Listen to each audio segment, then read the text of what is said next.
Jamaah, oh jamaah. Alhamdulillah. Alhamdulillahirabbil alamin. Kita masih di Islam itu indah. Temanya masih sama. Ini dia puncak kesabaran. Bisakah kita melakukannya?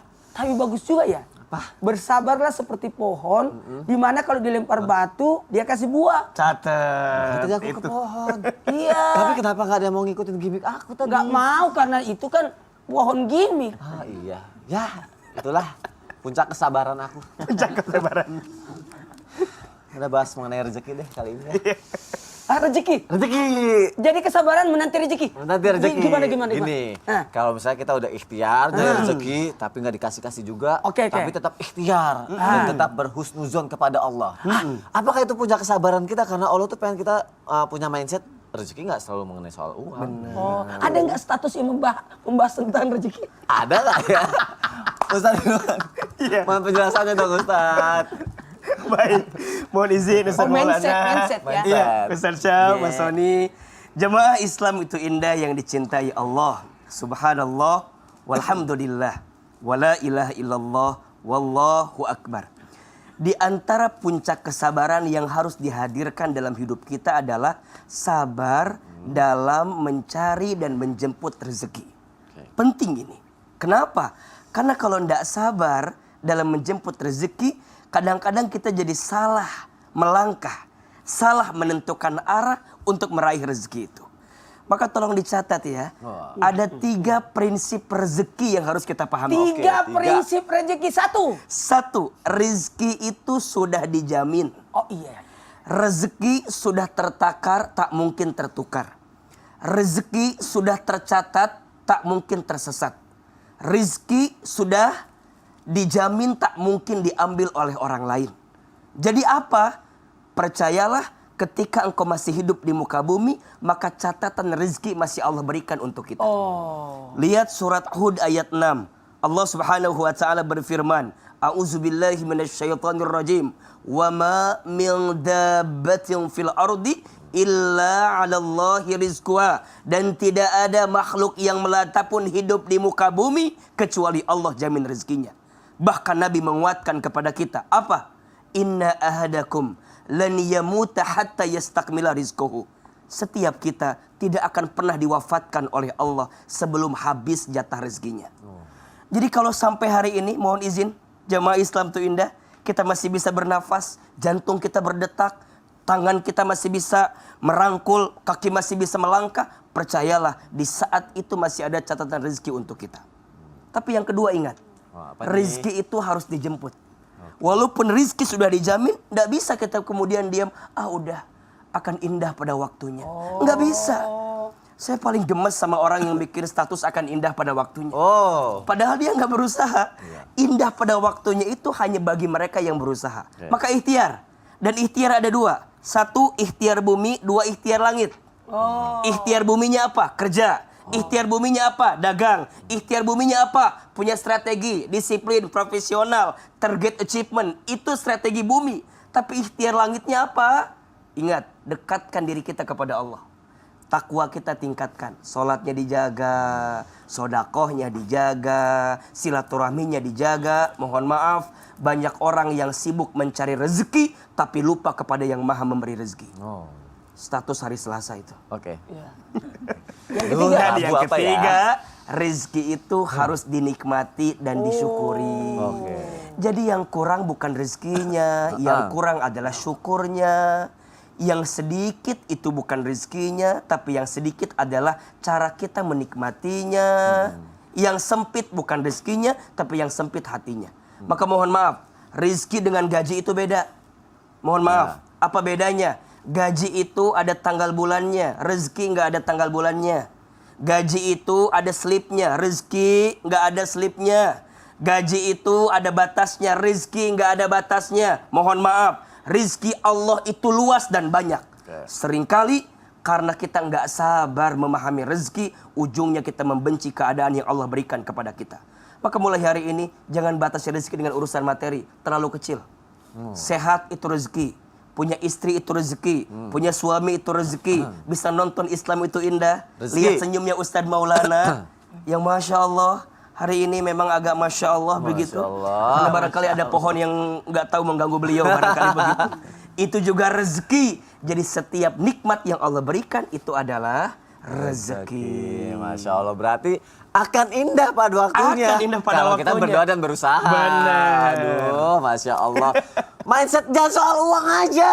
Jadi istri itu rezeki, itu Ustaz. sudah diatur, Udah diatur. diusahakan, Iya. dinikmati. Masya Allah. Tapi kalau ada yang tidak bisa merasakan nikmat sehat karena dia lagi sakit gimana? Sakit. Kan ada nilai kesabaran dari ketika kita sakit.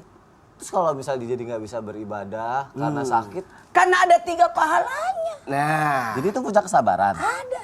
Gimana caranya? Gini caranya. Iya.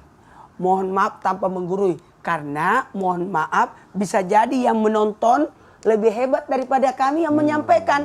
Karena bisa jadi yang menonton lebih tua, lebih bagus ilmunya, lebih merasakan kesabaran. Pintar yang ceramah itu. Ya lagi nonton di rumah sakit, lagi terbaring. Iya. Iya. Mohon maaf tanpa menggurui, hanya mengingatkan. Ingat ketika orang sakit, pertanda Allah sayang. Allah ingatkan. Ingat. Kapan orang merasakan nikmatnya gigi? Ketika sakit gigi. Oh, iya betul. Iya, orang tidak pernah membayangkan betapa indahnya itu gigi. Nanti ketika, ya Allah, ternyata ketika ada sakitnya muncul. Ingat, Fir'aun mengaku dirinya Tuhan. Ingat, Fir'aun merasa dirinya hebat. Karena memang diciptakan tidak pernah sakit. Satu-satunya manusia di dunia ini tidak pernah merasakan sakit adalah Fir'aun. Nah, ini ingat, timbullah kesombongan. Rasulullah SAW sendiri 3 kali sakit. 3 kali sakit. Sakitnya bukan karena tidak merawat diri. Karena dikirimin santet lah, guna-guna lah. Karena diracun lah. Kemudian yang ketiga, efek dari racun yang pernah dirasakan Nabi. Sehingga Nabi di akhir, ingat, dia akhir, apa lagi? Gini. Apa tuh? Akhir apa nih? Di akhir ayat Rasulullah, 8 hari sebelum meninggal, Nabi disakitkan. Kenapa? Supaya nanti Rasulullah mendapatkan pahala sakit. Ternyata di hari kemudian ada pembagian pahala sakit. Ada pembagian pahala sakit. Nih, pembagian pahala ini, pahala salat, pahala ini. Tapi ternyata ketika diumumkan lagi, pembagian pahala sakit. Wah, ternyata di hari kemudian, sehingga Nabi disakitkan 8 hari, supaya Nabi juga merasakan pembagian pahala sakit. Oh, biar dapat pahala sakit. Jadi ada pembagian pahala sakit. Dan ternyata sakit itu menggugurkan dosa. Siapa yang kena panas di dunia karena demam, maka tidak akan merasakan demamnya di akhirat. Yakni panasnya neraka. Jadi tunggu. Jadi bisa jadi itu adalah bentuk Allah menggugurkan dosa-dosa kita lewat sakit. Kemudian orang sakit itu diangkat derajatnya. Diangkat kemuliaannya ketika dia bersabar. Ini ketika dia bersabar. Bukankah orang mendapatkan pahala sabar 1 ketika dia taat? Pahala sabar ketika dia menjauhi larangan. Berarti 2 pahalanya. Ya. Ada orang sholat di masjid, 1 pahala. Tapi sholat di tempat berisik, Pahalanya apa? 2. 2. Pahala karena dia melaksanakan ketaatan, pahala karena mampu menjauhi godaan. Orang pada sibuk semua, tapi dia tetap salat tepat waktu. Nah, itu luar biasa. Yang ketiga, ada orang mendapatkan 3 kali pahala. Apa tuh? Kenapa? Karena dia kehilangan, tapi dia tetap salat. Masya Allah. Itu. Sampai tuh kehilangan harta, kehilangan kesehatan. Itu luar biasa. Ketika manusia ditimpa ujian, maka nilai pahalanya 3 kali. Termasuk adanya sakit. Masya Allah. Tapi sakit ini termasuk sakit hati apa enggak? Yang jelas, beda itu. Beda ya, karena ini ada tayangan yang mengenai sakit hati. Apalagi Aku jadi sih? penasaran nih, ini berhubungan apa tidak nih? Jadi sopir sakit hati kepada majikan. Terus, Nah, kita lihat dulu kelanjutannya seperti apa. Ini dia Penasaran kita. tayangannya, silakan. jangan-jangan itu supirnya Mas Sony yang dulu. Aksi penyekapan berujung maut yang dilakukan seorang sopir dilandasi sakit hati. Aksi pembunuhan tersebut dilandasi rasa sakit hati pelaku terhadap kedua korbannya. Selain itu, pelaku juga berniat untuk merampok harta benda korban. Hal itu disampaikan oleh Kasat Reskrim Polres Metro Jakarta Utara AKBP Febri Ismanjaya pada Rabu 14 Desember 2022 malam. AKBP Febri mengatakan fakta itu diperoleh dari pengakuan pelaku H. H mengakui dirinya punya dendam dan rasa sakit hati terutama terhadap R yang menjadi majikan utama. H juga berniat menguasai harta benda R seusai menghabisi nyawanya. Diketahui aksi penyekapan berujung pembunuhan itu terjadi di Kompleks Gria Inti Sentosa, Jakarta Utara. Ngeri juga jadinya ya. Harus lebih hati nih kalau gini. Tapi apakah Ustadz Syam, kalau misalnya ada orang yang menzolimi kayak gitu tuh, tapi kita bisa memaafkan orang yang sudah menzolimi, apa itu termasuk kita punya puncak kesabaran tertinggi dalam hidup kita? Baik.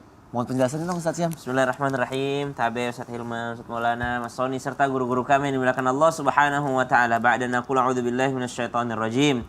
Wasari'u ila maghfiratin min rabbikum wa jannatin 'arduha as-samawati wal ardu u'iddat lil muttaqin. الذين ينفقون في السراء والضراء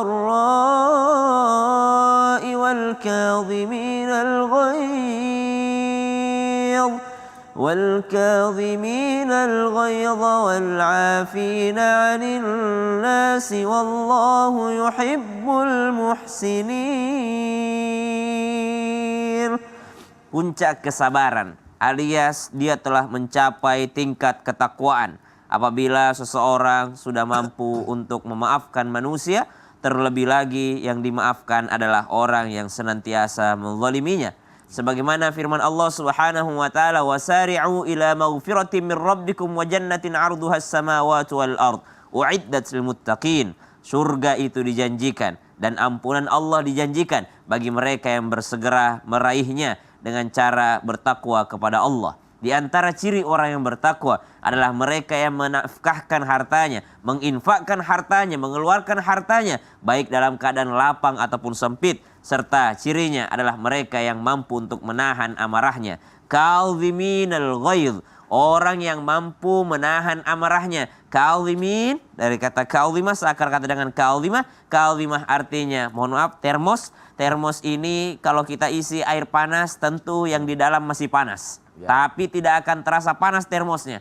Ya, kalau termosnya tidak KW-KW gitu ya. Termos asli original, kalau kita masukin air panas, maka yang panas adalah yang di dalam, tapi yang luar daripada termos tersebut tidak akan pernah terasa panas. Sama, orang yang bertakwa, orang yang mampu untuk bersabar dengan sabar yang sesungguhnya, mereka panas di dalam, marah. Ketika dizalimi jelas marah, sangat manusiawi ketika marah. Tapi karena keimanan dan ketakwaannya tidak kelihatan di luar. Tidak kelihatan di luarnya, tidak terasa, tidak berefek dengan tindakannya. Kalau kita lihat berita tadi, subhanallah, berarti dia marah, namun kelihatan sampai keluar. Karena apa? Karena sampai membunuh, subhanallah, majikannya. Kalau orang yang bertakwa, marah di dalam, sakit hati dalam, tapi tidak kelihatan keluarnya, tetap berakhlak baik dia, subhanallah. Wal kadhiminal ghaidh, tidak hanya itu, untuk meredakan daripada amarahnya, dia lakukan cara yang ketiga, wal afina 'anin nas, dan dia berusaha untuk memaafkan manusia. Maka kalau dikatakan apakah puncak kesabaran adalah termasuk memaafkan orang yang menzalimi, justru itu adalah sesuatu yang sangat luar biasa di sisi Allah Subhanahu wa taala. Dijanjikan bagi orang yang bertakwa ampunan Allah dan juga surganya. Itu yang pertama. Yang kedua, Nabi SAW juga mengingatkan kepada kita semua, sil man qata'ak, sambung yang terputus. Jadi yang disambung silaturahimnya itu adalah yang memutus silaturahim. Kadang-kadang kan kalau lebaran kita ngucapin, selamat lebaran bagi yang ngucapin juga. Kirim hampers bagi yang ngirim juga. Bukan yang memutuskan. Padahal Nabi katakan sambung bagi yang memutus. Yang memutuskan silaturahim itulah yang kita sambung silaturahimnya. Wa'fu amman zalamak. Nah ini yang agak berat. Tapi masuk ke dalam tema kita. Maafkan yang menzalimi. Kadang-kadang kan kalau kita lebaran, maaf lahir batin ya. Padahal yang itu nggak ada salahnya. Nggak pernah bikin salah. Justru yang tidak kita kirim maafin lahir batin adalah orang yang sedang tidak berbicara. Orang yang sedang berantem nggak kirimin mohon maaf lahir batin. Padahal Nabi katakan wa'fu amman zalamak. Wa'ati amman haramak, dan berikanlah kepada orang yang pelit kepadamu. Subhanallah. Jadi ternyata di antara tingkat kesabaran yang tertinggi atau puncaknya adalah ketika mampu memaafkan orang yang menzalimi. Semoga kita bisa mengamalkannya. Wallahu taala alam. abis ini yang jualan termos laku tuh gara-gara dipakai perumpamaan Ustaz. Dari panjangnya tausiah dan ayat saya Anda ngambilnya termos. Iya ya. Termos es sakit pakai termos es. Aduh. Yuk. Udah ya. Jamaah aku bacain lagi ya pertanyaan dari jamaah ya. Yuk kita masuk lagi ke segmen Tanya Dong Ustadz. Kami semua tanya dong Ustadz. Masya Allah tabarakallah. Kenapa termos? Ya yang dibahas ya kesimpulannya. Aduh. Ngeblank tadi tuh. Dari Instagram Hamba Allah. Assalamualaikum Ustadz.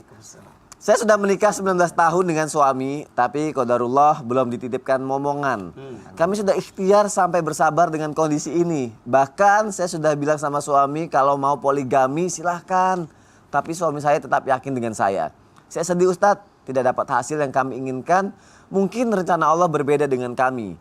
Namun apakah jika saya mengizinkan suami untuk menikah lagi termasuk saya nggak sabar untuk dapat momongan Ustadz? Wah ini harus dijawab melalui tausiah nih. Ya sama Ustadz Hilman kali ya? Ya Ustadz Hilman, mohon. Ini agak deg-degan ini. Iya. Kuat Ustadz ya? Diiyain salah. Mohon penjelasannya Ustadz. Saya dari tadi mikirin ini. Kalau Ustaz Hilman ditawarin gitu, Iya. gimana kalau tosi aja ya? Mohon izin Ustadz Maulana. Sekalian kuat ya. Kuat hari Rabu belum? Mas Sony. Ya. Jamaah Islam itu indah yang dicintai Allah. Subhanallah walhamdulillah. Wala ilaha illallah. Wallahu akbar. Kami. Hadirnya seorang anak atau belum diizinkan hadirnya seorang anak di rumah tangga itu adalah ketentuan dari Allah Subhanahu wa taala. Itu adalah amanah dari Allah Subhanahu wa taala. Maka mohon maaf jangan mengukur kebahagiaan rumah tangga itu dengan hadirnya atau tidak hadirnya seorang anak. Ada satu kali seorang sahabat yang menikah. Kemudian ada sahabat lain yang kemudian datang mendoakan dengan kalimat birrafa'i wal banin. Semoga engkau bahagia dan engkau banyak anak. Itu doanya. Kemudian sahabat ini menjawab, janganlah engkau mendoakan aku seperti itu. Kenapa? Karena Nabi tidak mengajarkan seperti itu. Apa yang Nabi ajarkan doanya? Barakallahu lakuma wa baraka alaikuma wa jama'a bainakuma fi khair. Semoga Allah berikan keberkahan atas yang membahagiakan di rumah tanggamu. Dan Allah memberikan keberkahan atas sesuatu yang mungkin tidak membahagiakan di rumah tanggamu. Dan semoga Allah kumpulkan kalian berdua dalam kebaikan.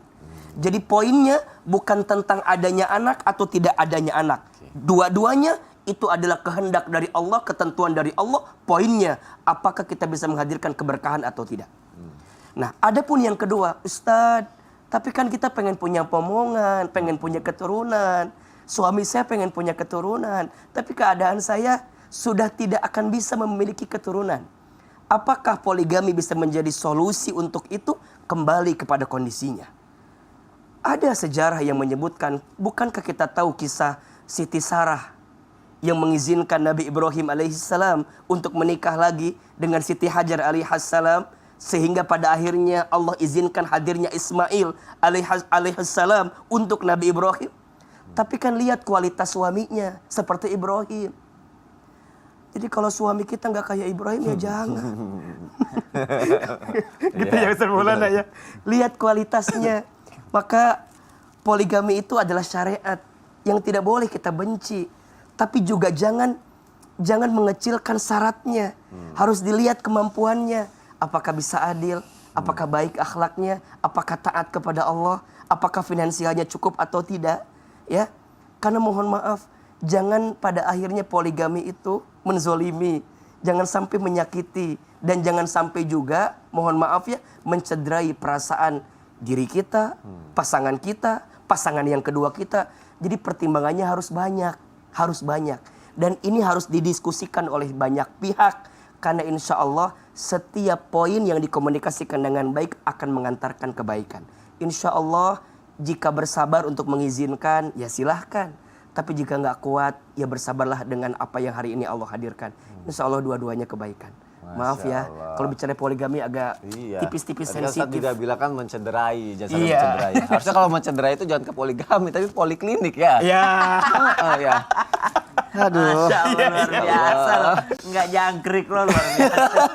Ada pertanyaan lagi buat Ustadz Hilman nih. Iya, apa tuh? Dari Arya Wisnu 121. Assalamualaikum Ustadz. Teman saya namanya Sabar Susilo. Tapi orangnya nggak sabar Ustadz, suka cari ribut. Apa saya panggil dia ribut aja kali ya Ustadz? Iya, justru kita yang nggak sabar kalau manggil dia ribut. Gitu ya? Apa sih?